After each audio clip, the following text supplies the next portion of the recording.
que nos arrancou do charco de lodo, lamaçal do pecado. Essa graça salvífica tirou de nós todas as cadeias, grilhões e amarra, todos os empecilhos do reino das trevas que nos prendia, que nos amarrava, que nos impossibilitava de comunhão com Deus. A graça salvífica nos alcançou e mudou a história da nossa vida. Hoje nós vivemos uma novidade de vida. Hoje nós vivemos porque Ele habita em nós, mora em nós. E a grande pergunta que eu faço nessa manhã, para iniciarmos a palavra: qual é a razão da tua existência? Aleluia. Qual é o propósito de Deus para você? Porque Deus tem te mantido vivo. O que é que Deus tem para ti como igreja, como corpo de Cristo? Qual é o papel da igreja no século 21? Para esse momento, para esse instante que estamos vivendo? Queridos, todos os sinais nos apontam que nós estamos caminhando para o tempo do fim. Sim, há um contexto político, há um contexto econômico. As nações a cada dia caminham dentro de um conflito mundial. Cada vez mais a tecnologia vai apontando para um controle do mundo. Hoje já se existe um controle, mas o caminho para o controle total do anticristo cada vez mais está desenhado. Como alguns usam essa ilustração, o palco do anticristo está montado. Todas as coisas já estão preparadas. Só falta apenas ele entrar em cena. E o que impede que ele entre em cena, para que o show dele comece? A igreja está na terra. Enquanto a igreja estiver na terra, ele não manifesta, ele não aparece. Então isso significa, irmãos, que o palco está montado. Se o diabo já está pronto para fazer seu show, está na hora da igreja ir embora. Está chegando o momento da igreja ir. Mas aí a minha pergunta é: e por que a igreja não foi embora ainda? E por que a igreja ainda não saiu da terra? Existe uma explicação muito óbvia, queridos. É porque a igreja ainda não cumpriu a sua missão. A igreja ainda não cumpriu o seu propósito. Queridos, a cruz de Cristo foi aonde Ele pagou ali pelos nossos pecados. E eu não posso achar que 8 milhões de pessoas simplesmente irão ser despejadas, caminhando para o inferno, e uma porcentagem tão pequena dessas pessoas são alcançadas. Porque Deus quer assim. Não, Deus não predestinou ninguém para o inferno. É uma questão de escolha do coração das pessoas. Mas tem algo mais. Tem o papel da igreja. A igreja foi chamada para ir pregar o evangelho a toda criatura. A igreja foi comissionada a ir, e, portanto, fazer discípulo de todas as nações. Essa é a comissão, essa é a ordenança do Senhor para nós como igreja. E por que as vidas não são alcançadas? Porque falhamos no bojo de fazer missões, falhamos no bojo de alcançar as nações. Queridos, não tem como nós acharmos que ganhar alma vai ser simplesmente algo fácil. Não. Ser igreja é estar num campo de batalha. Ser igreja é estar no meio de uma guerra. Não existe simplesmente nós dizermos: Satanás, liberta essa vida, solta, libera, deixa ela ir embora, ela quer seguir Jesus. Não, queridos. Há uma guerra. Coloca para mim Judas. Eu acho que é o 23. Quando Judas escreveu a sua carta, ele diz: olha, salvai alguns com temor, arrebatando-os do fogo. O que significa arrebatar? Arrebatar significa raptar, arrancar com grande força. O ato de levar pessoas à salvação é um ato de saquear o reino das trevas. Jesus já amarrou o valente, ele já venceu o valente. A nós, irmãos, nos compete é ir a propagar e anunciar a palavra. E o Espírito Santo é que vai quebrar as cadeias, grilhões, vidas serão libertas, transformadas. Mas a igreja tem que cumprir o seu papel de pregar a palavra. Deus não precisa de mim, Deus não precisa de você. Ele poderia fazer tudo isso sem eu e sem você, mas Ele escolheu trabalhar com a igreja. E isso é graça, isso é privilégio. Trabalhar para Deus, irmãos, é privilégio. Ter os dons, ter ministérios, isso é privilégio de Deus para nós. Não é encargo, não é peso. Peso são as coisas humanas. Peso é a religião que traz. Peso é consequência das nossas ações. Agora, trabalhar para Deus. Nós pregamos. É o Espírito Santo que convence o coração. A palavra é dele. Quem transforma, quem liberta, quem mexe lá dentro da alma do homem é Deus. Quem faz quebrar os grilhões da cadeia é Ele. É Ele que transforma o mais vil pecador em um santo. É Ele que dá um banho de pureza, de santidade. E de tal forma que as pessoas ficam estupefatas e dizem, mas quem era ele? Quem era ela? A graça de Deus se manifestou. Aleluia, Jesus. Quebrou o cativeiro. E essas vidas foram libertadas. Queridos, dessa manhã eu quero falar com você, como igreja, que nós que estamos indo embora precisamos avançar no propósito da igreja.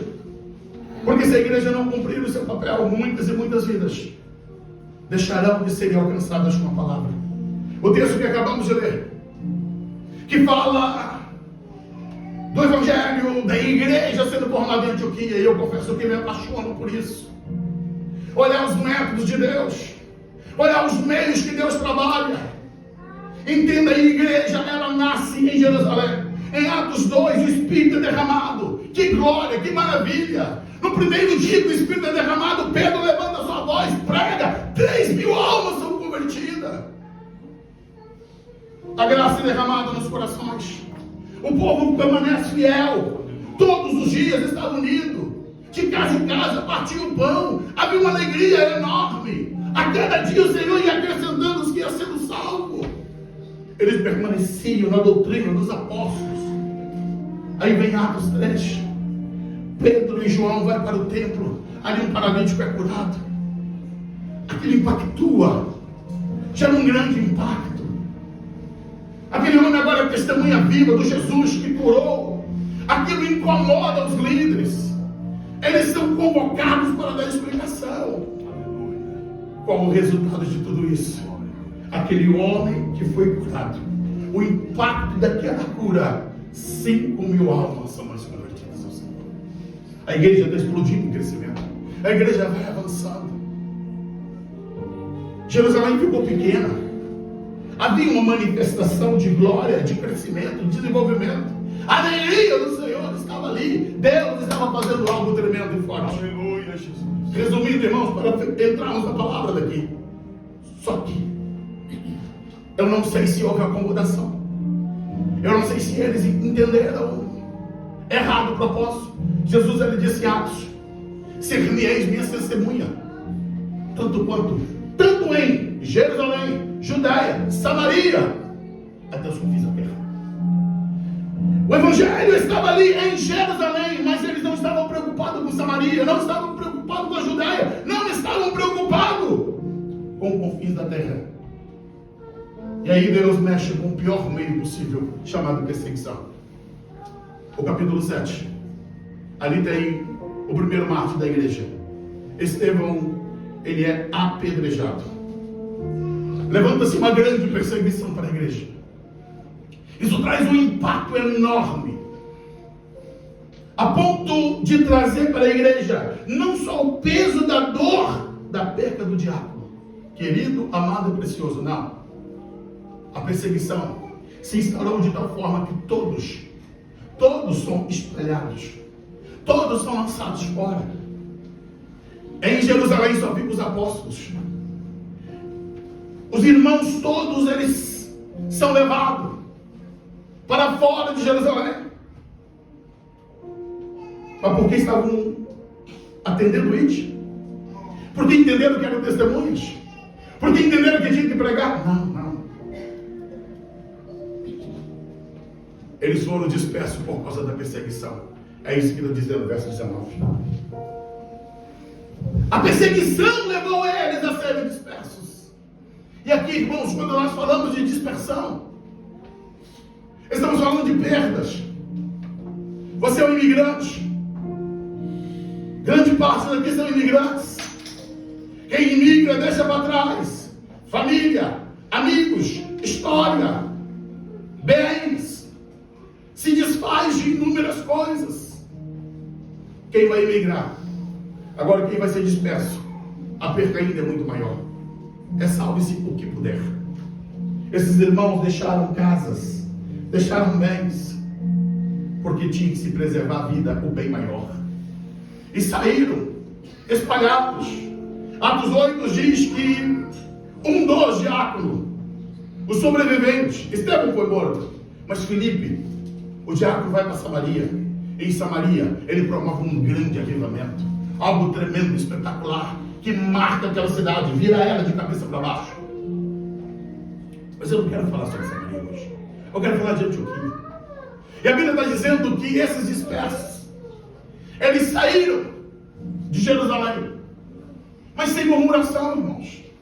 Talvez um dos grandes males da igreja do século XXI é dos crentes mimizentos, é uns crentes Nutella, que se pisar no calo, não dá grito não, ele berra, esperneia, larga o evangelho. Se passar uma prova, ele já não caminha mais, ele não tem joelhos para prostrar no chão, mas ele tem uma boa boca para murmurar, para reclamar. O que eu olho para os irmãos de Jerusalém é que quando eles perderam tudo, ao invés de eles tomarem a postura da murmuração, da reclamação, porque poderiam questionar: cadê Deus?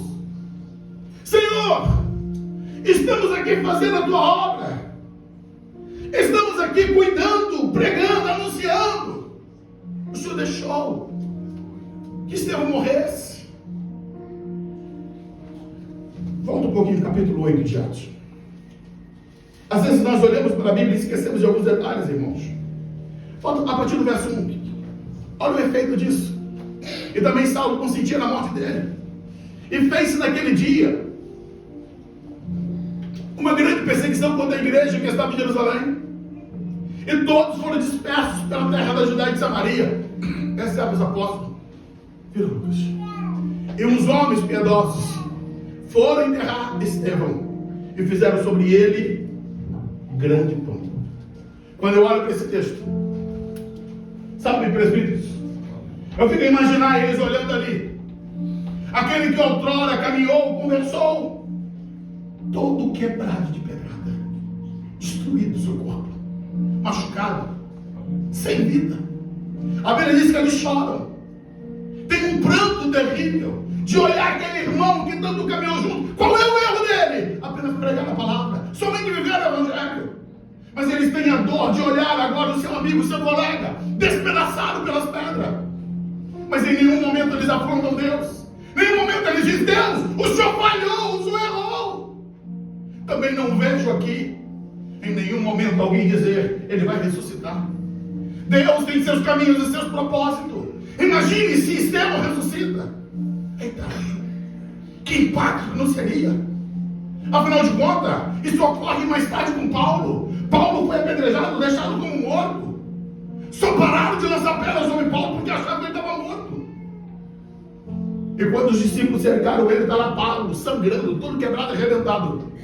Deus lhe dá força e Paulo levanta e vai continuar pregando. Não poderia ter feito isso com Estevão? Não, porque Deus tinha caminhos diferentes. Deus queria impactar a igreja de Jerusalém. Deus queria mostrar para eles que havia um caminho. Agora, Estevão foi o Marte. Agora Estevão experimentou coisas. Apesar do seu ministério tão curto, o seu tempo de existência tão curto, ele experimentou coisas que crente vai viver 50, 60, 70 anos. Ele não vai experimentar. Porque, entenda, irmãos, não é o tempo de serviço, é a qualidade do serviço prestado a Deus. Não é apenas o tempo de ministério que nós temos, é a qualidade da relação que nós temos com Deus. Porque esse menino, esse jovem, porque ele ainda era jovem, esse jovem, quando ele está ali sendo apedrejado, o seu coração não mexe de revolta, de ódio, de rancor. Não, ele tem um sentimento de Cristo Jesus, que Paulo vai ensinar lá, é na carta aos Filipenses capítulo 2, tem em vós o mesmo sentimento, e ele tem o mesmo sentimento, porque ele olha para os seus algozes e diz: Senhor, perdoa-lhes. Aleluia. Perdoa-lhes. Glória a Deus. Espera aí, está tomando pedrada, está sangrando, como perdoar? Começou a entender? Como é que é seu coração hoje? Vingança, ódio, rancor. Basta você estar ofendido. Você vai para a rede social. Você levanta calúnia. Você ofende pessoas. Você diz o que não é verdadeiro. Só para proteger seu ego. Só para proteger seu eu. Mas Estevão não. Tacaram pedra no garoto. Mataram ele. Mas ele morre dizendo: Senhor, perdoa-lhes. Perdoa-lhes. Perdoa-lhes. Ele poderia gritar: seus hipócritas, vocês vão se ver, o fogo do inferno vai pegar vocês. Aleluia. Mas não, isso é com Deus. Isso é com Deus, isso é com o Senhor. A Bíblia diz que Estevão, ele está tão cheio da glória, tão cheio da glória.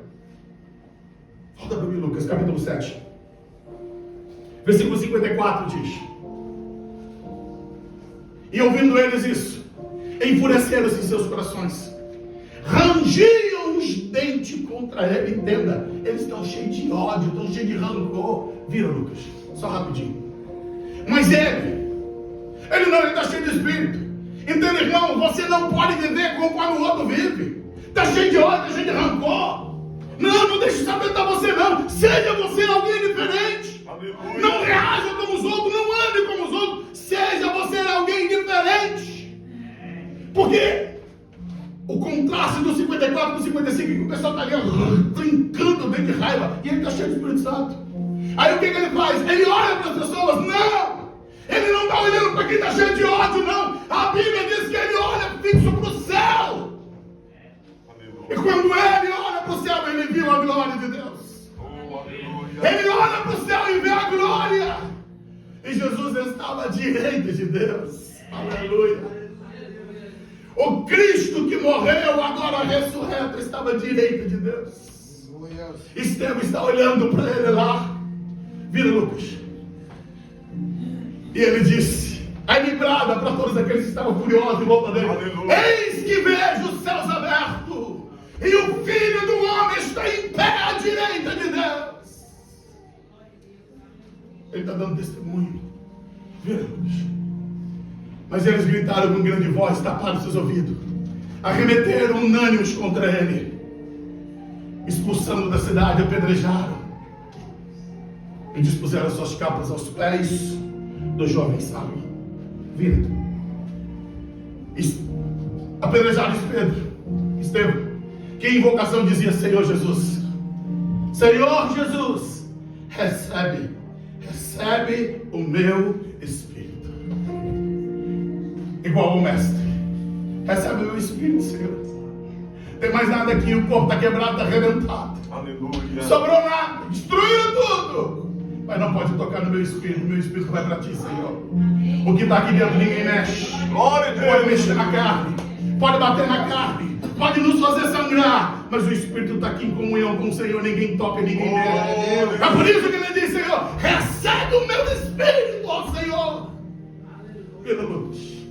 E ele se põe de joelhos, pedra está batendo, e ele clama com grande voz: Senhor, não lhes impute este pecado. Tendo dito isto, olha que palavra doce, adormeceu. Como adormeceu? Cheio de sangue correndo, todo quebrado, arrebentado. Como adormeceu? Aleluia. Mas essa é a palavra singela que o Espírito Santo colocou. É o alívio de toda carga pesada que até então estava sobre ele. Há um descanso de Deus para mim e para você. Só precisamos dessa postura, permanecer firme. Não dá para nós sermos impactados com aquilo que o mundo quer impregnar sobre nós. Nós somos igreja, temos que ser diferentes. Aleluia, Jesus. Vamos voltar para Antioquia, senão não consigo ter nenhuma palavra. Mas os que foram dispersos, a partir da perseguição que começou com a morte de Estevão, e aí eles se espalharam, foram para Fenícia, para Chipre, Antioquia. Só que eles tinham uma questão: eles só foram anunciando para os judeus, não falavam com os gentios. O entendimento deles ainda era curto. Escuta, igreja, independente do mover de Deus, independente do agir do Senhor, tem crente ainda que está com a sua visão curta, está com a sua visão pequena, não tem entendido o que Deus quer fazer, e por essa razão não cresce tanto, não desenvolve. Aqui nós temos irmãos preciosos que estão proclamando a palavra, mas estão com a revelação curta. E assim também podemos ir para a igreja, cantar, adorar, Mas a nossa visão ainda está limitada, está curta. Tem algumas coisas que Deus quer trazer para o seu coração, que é preciso você corrigir, acertar. O que está faltando em você? Para esses irmãos estava faltando a revelação que o Evangelho é para todos, o Evangelho também era para os gentios. E você que está vivendo agora o Evangelho, o que está faltando em você? Qual é a sua limitação? Quais são as coisas que você ainda não está vivendo? Está na hora de corrigir. Está na hora de colocar em ordem. Está na hora de você olhar para a palavra e dizer: Deus, abre a minha visão. O que eu preciso corrigir em mim? E diz o verso 20 que alguns deles, não todos, está vendo? Deus sempre tem um remanescente. Escuta, irmãos, o avivamento não vai ocorrer quando milhares de pessoas estiverem dispostas, não. O avivamento vai acontecer com algumas pessoas. 1, 2, 3. Poucas pessoas se dispuserem. Eu vou fazer a diferença, Deus. Eis-me aqui. Eis-me aqui disponível. Deus vai começar a agir a partir de alguns. É isso que diz a palavra. E havia entre eles alguns síprios, que era de Chipre, sirinenses, que era de Cirene, os quais, quando eles entraram em Antioquia, aí sim esses começaram a falar os gregos, e fizeram o quê? Anunciaram Jesus. Escuta, igreja, é tremendo olhar para o foco da igreja. A igreja não estava ali para discutir que eles estavam errados com as mitologias gregas deles, que eles estavam errados com os panteões de deuses dele. Sim, eles não estavam ali falando contra Zeus, contra Apolo, contra Hermes, não.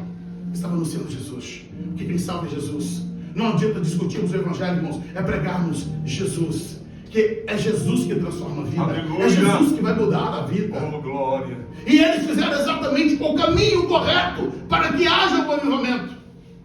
Fizeram a partir deles, anunciando-lhes o Senhor Jesus.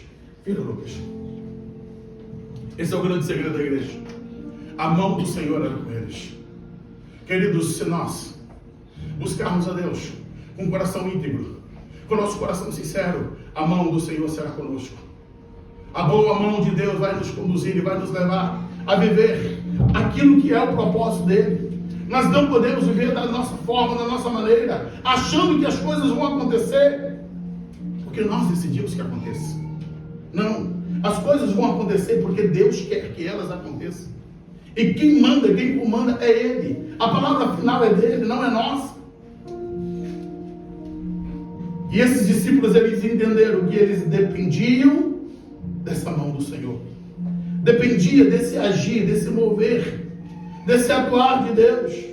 Sem essa ação do Senhor, não haveria o cumprimento daquilo que era o propósito de Deus para a vida deles. Devido à mão do Senhor estar com eles, grande número creu e se converteu ao Senhor. É tão lindo isso.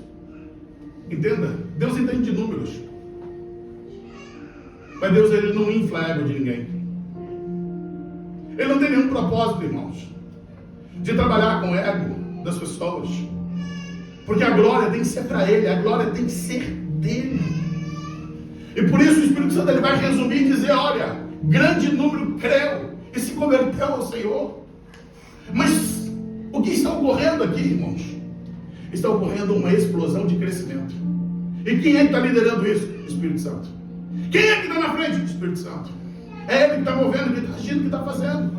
Quem faz a obra é o Espírito Santo. Quem faz a obra é Deus, através de pessoas disponíveis. Deus procura homens e mulheres disponíveis para Ele. E eu vou ser mais ousado em dizer: não tem pastor, não tem apóstolo, não tem profeta aqui, só tem discípulos disponíveis para as glória.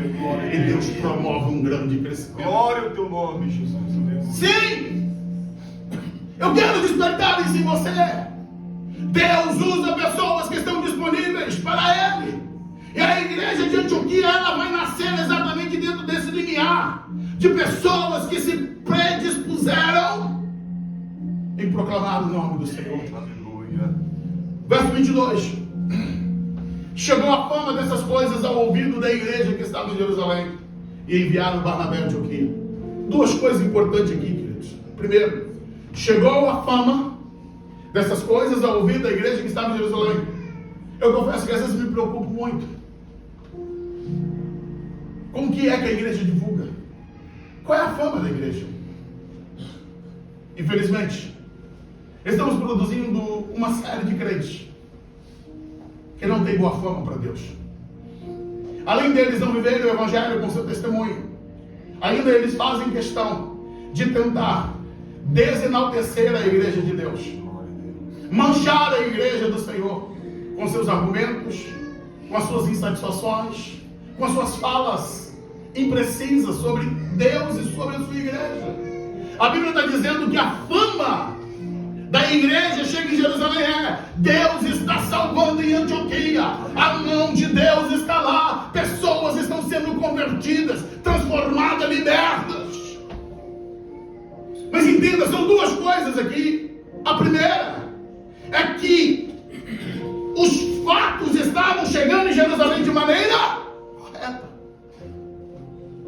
Alguém poderia atravessar essa coisa e dizer: olha, os irmãos de Antioquia lá estão se achando que não depende de apóstolo. Entenda, escuta, igreja, está entendendo o que eu estou dizendo?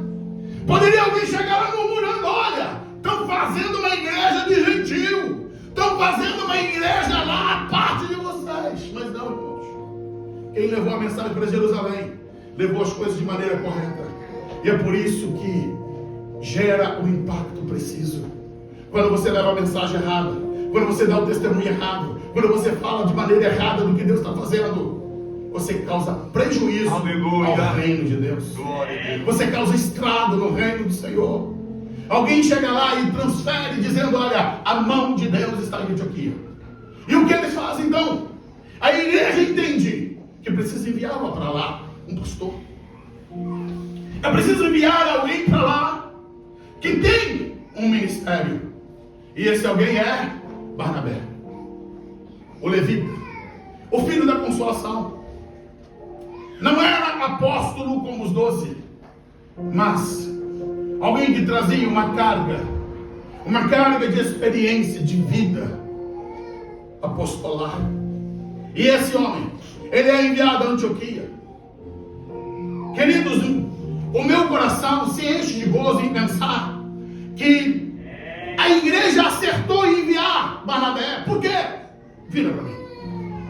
Quando Barnabé ele chega em Antioquia, a Bíblia diz que quando ele chegou, ele viu a graça de Deus e se alegrou. Ele exortou a todos que permanecessem no Senhor com o propósito de coração. Entenda, ele se alegra de ver a graça de Deus sendo derramada. Ele se alegra de ver Deus movendo. Irmãos, tem crente que se não for ele fazendo, se não for ele, então ele não se alegra, ele murmura, ele reclama. Misericórdia. Mas quando esse homem chega lá, não tem apóstolo, não tem profeta, não tem ninguém, ele se alegra e diz: é Deus que eu estou na obra, é Deus que está fazendo. E ele alegrou o coração dele. E a Bíblia diz que ele exortou os irmãos, mas para quê? Para permanecerem no Senhor, para que eles continuassem, para que eles dessem seguimento àquilo que já estavam fazendo, para que o propósito do coração deles permanecesse em Deus, no Senhor. Viram, irmãos? E por que ele agiu assim, irmãos? Essa é a descrição que o Espírito Santo inspirou Lucas para falar sobre Barnabé. Porque ele era um homem de bem. Homem de bem, cheio do Espírito Santo, cheio de fé.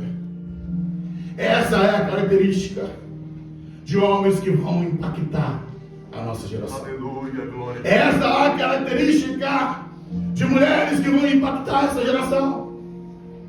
Homens de bem, mulheres de bem, homens cheios do Espírito Santo, mulheres cheias do Espírito Santo, cheios de fé.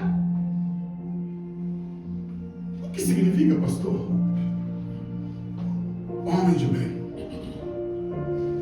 Um homem que tinha o seu coração expandido pela graça e pelo amor do Senhor, que queria o bem da igreja, que queria, ele estava tomado pela bondade, pela misericórdia, pelo amor. Oh, queridos, Deus quer trabalhar no nosso coração. Lembrando que quando a Bíblia fala que o fruto do Espírito, a primeira característica do fruto do Espírito é o quê? Amor. Amor. Deus precisa encher o teu coração. Aleluia, glória a E Deus. se você amar a Deus sobre todas as coisas, você não vai viver pecando. Se você amar a Deus sobre todas as coisas, você não vai se embaraçar com as coisas dessa vida. Se você amar a Deus sobre todas as coisas, você vai amar a obra dele. Você vai amar as almas. Você vai amar a igreja. Aleluia. Você vai amar trabalhar para Deus. Oh, glória. Romanos 5:1 diz que justificado pela fé nós temos paz com Deus. Paulo, depois de um outro momento, ele diz que o amor de Deus está derramado sobre os nossos corações. Precisamos encher o nosso coração de bondade. Volta lá para o texto. Porque a ação de Barnabé era que ele era um homem de bem, um homem cheio do Espírito Santo, cheio de fé. Muita gente se uniu ao Senhor. Isso é continuidade de crescimento. Quando Barnabé ele chega, ele aprova tudo que está ali, porque é Deus que move, é Deus que faz, e ele só dá sequência. Aleluia. Então o crescimento continua. Muita gente se une. E a igreja é impactada. Coisas tremendas vão ocorrer na Antioquia. Lembrando, irmãos, é a primeira igreja gentílica. Deus está carimbando ali a graça dele, atingindo aos gentios. Não tinha ainda dentro do núcleo, escuta, dentro do núcleo de Jerusalém, não tinha ainda essa compreensão. Lembrando que mais tarde vai fazer concílio. O concílio do capítulo 15 é exatamente isso para definir. Porque a teologia deles não estava ainda à altura do que é Deus salvar gentios. Como é que era essa mecânica? Escuta. Com teologia ou sem teologia, Deus continua salvando, libertando e transformando. Aleluia. Com entendimento ou sem entendimento teológico, Deus ele continua fazendo a obra dele avançar e crescer. Somos nós que precisamos, irmãos, não ficar para trás. O grande problema é que muitas pessoas estão ficando para trás. Deus está lá na frente trabalhando, as pessoas estão ficando para trás, capengando ainda, se arrastando. E Deus convidando, vem, adianta, eu estou na frente. Não fique para trás no nome de Deus. Porque quando você fica para trás, você não está conseguindo alcançar aquilo que Deus está movimentando, está fazendo.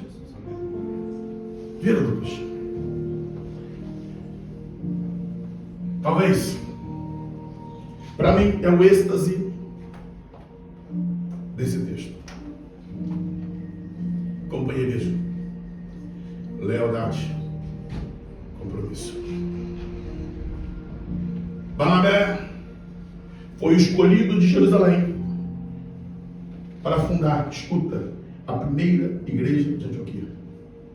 A igreja está bombando. A igreja está no ápice. Deus está salvando, libertando, transformando. Tem uma coisa maravilhosa acontecendo. E o que Barnabé faz? Barnabé larga tudo. Deixa ali. Orienta os irmãos. E ele vai para Tarso. Vai fazer o que em Tarso? Vai buscar Saulo, o ex-perseguidor da igreja, aquele que as pessoas tinham asco dele, aquele homem que causou tanta dor nas famílias. Está pensando que Saulo era bem-vindo? Não era bem-vindo, irmãos. As pessoas engoliam ele, mas Saulo não era bem-vindo. Quantas famílias machucadas e feridas? As pessoas tinham medo dele, de ele ser um infiltrado. Mas Barnabé, o que ele faz? Independente da opinião dos outros, independente do que os outros pensam sobre Saulo, eu vou lá buscar, eu sei que Saulo é alguém que teve uma experiência com o Senhor. E ele vai para Tarso. Escuta, hoje, para você achar qualquer pessoa é fácil. Você passa a mão no telemóvel, você manda uma mensagem, você liga e você encontra. E naquele tempo, como é que vai achar o homem? Como é que vai saber onde ele está? Aleluia. Está trabalho, irmãos, procurar companheiros. E ele vai atrás, encontra, achando ele. Ele vai dizer, eu fico imaginando, entenda, o versículo parou aí. O versículo está estagnado, está parado. Mas eu fico a imaginar que esse encontro,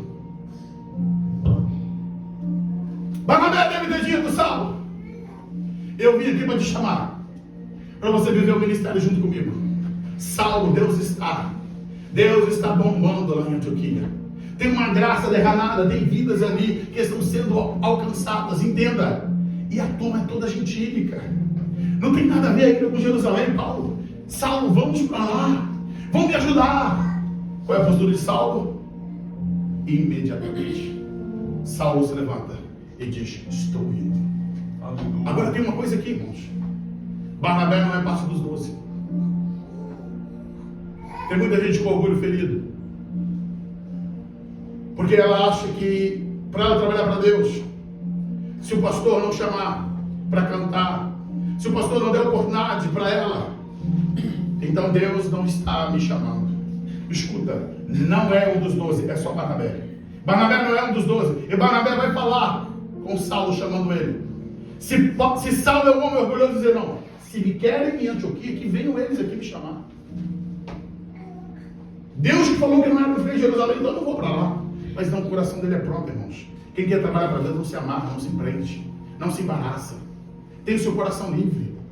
Barnabé é o homem que tem o seu coração livre para buscar Saulo, mas Saulo é alguém que tem o seu coração livre para poder fazer a vontade de Deus.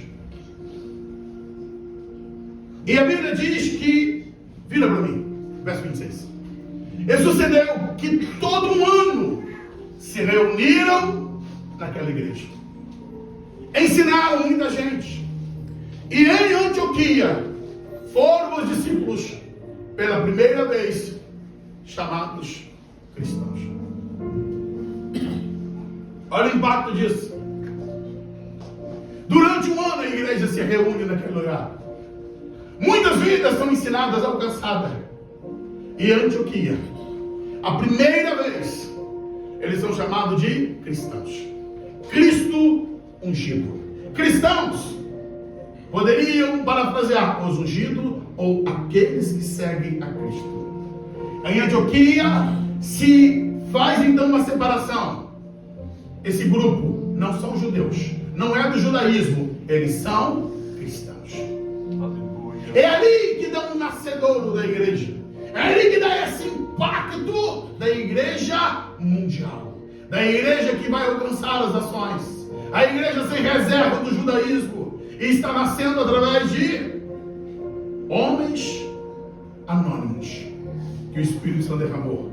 Depois ela é fundamentada com Barnabé, que não era um dos 12, e Saulo, o ex-perseguidor da igreja, que não era ainda o apóstolo Paulo. São servos. Só alguém que estava com sede de Deus, com sede do Senhor. E nessa manhã, queridos, o que Deus quer ministrar para nós? Aleluia. Se você tem sede de Deus, se você tem sede do Senhor, está na hora de você pegar suas ferramentas, Glória a Deus. arregaçar as mãos e Aleluia. trabalhar para Deus. Os dons pertencem a Ele, o ministério pertence a Ele, a graça é dele, o poder é dele, o Espírito é dele, é tudo dele.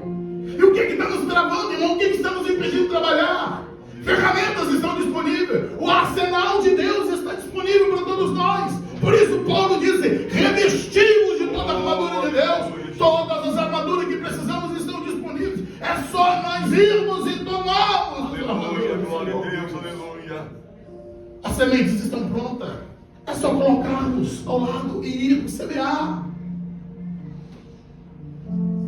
Para os irmãos que trabalham no campo sabem, semear é um ato de fé. Você revolve a terra, você aduba a terra e você joga a semente. Nenhum semeador tem a responsabilidade de fazer semente virar fruto. Não, isso não é papel dele. Isso é papel do milagre da terra. O papel dele é só lançar a semente. Aleluia. O milagre que ocorre ali dentro não é com ele. O milagre que ocorre dentro das pessoas não é nosso. É Deus que opera, é Deus que faz. Aleluia. A transformação, o impacto lá dentro, é Ele que produz. A nós nos compete compartilhar, a nós nos compete pregar, anunciar. Aleluia. A Ele compete Glória a o Deus. realizar e o fazer. Pela primeira vez, são chamados de cristãos. Ali estava agora a igreja de Antioquia, firme, vibrante, crescendo. Quando a gente pula para o capítulo 13, porque abre aqui um adendo do capítulo 12, mas o capítulo 13 é quase que continuidade do 11 ali. Diz a Bíblia no capítulo 13 que essa igreja, ela desenvolve e cresce a tal ponto que havia ali profetas e mestres. enviado? Barnabé. Depois Simeão, chamado Níger, Lúcio de Cirene, Manaém, que tinha sido criado por Herodes o Tetrarca, e Saulo. Enquanto eles estavam adorando o Senhor, jejuando, o Espírito Santo diz: separa-me agora, Barnabé e Saulo, para a obra que os tenho chamado. Então, jejuando e orando, e impondo as mãos sobre eles, o despediram. O que é que eu tenho? Isso é igreja. É a noção de que é Deus que faz, é Deus que realiza. Olha lá, Lucas, no capítulo 13. O que nós vemos aqui? Uma igreja que tinha uma liderança forte. Mas essa igreja não estava limitada a Antioquia. Diz a Bíblia aqui, vira, Lucas. A igreja estava servindo. A igreja estava vivenciando a sua dinâmica até que o Senhor diz: apartai-me a Barnabé e Saulo para a obra que eu os tenho chamado. Escuta uma coisa. Olha o que disse Barnabé. Ele foi enviado, foi aquele que trabalhou ali a fundamentação. E lembrando, ele foi buscar Saulo. E agora vai ficar a igreja dando sequência com os outros que vieram posteriores.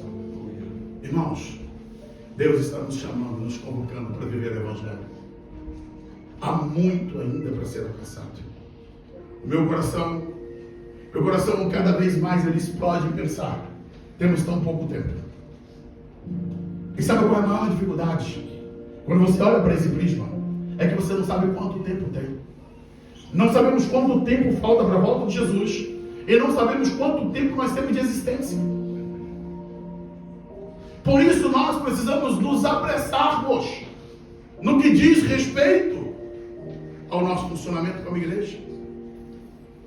Nós precisamos agilizarmos aquilo que temos que fazer. Eu te pergunto: você tem mais 10 anos de vida? Essa terra aguenta mais 10 anos?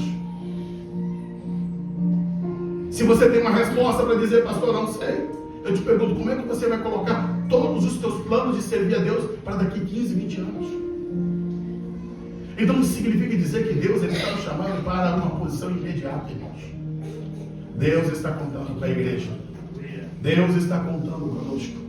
Eu quero convidar a igreja para se colocar de pé.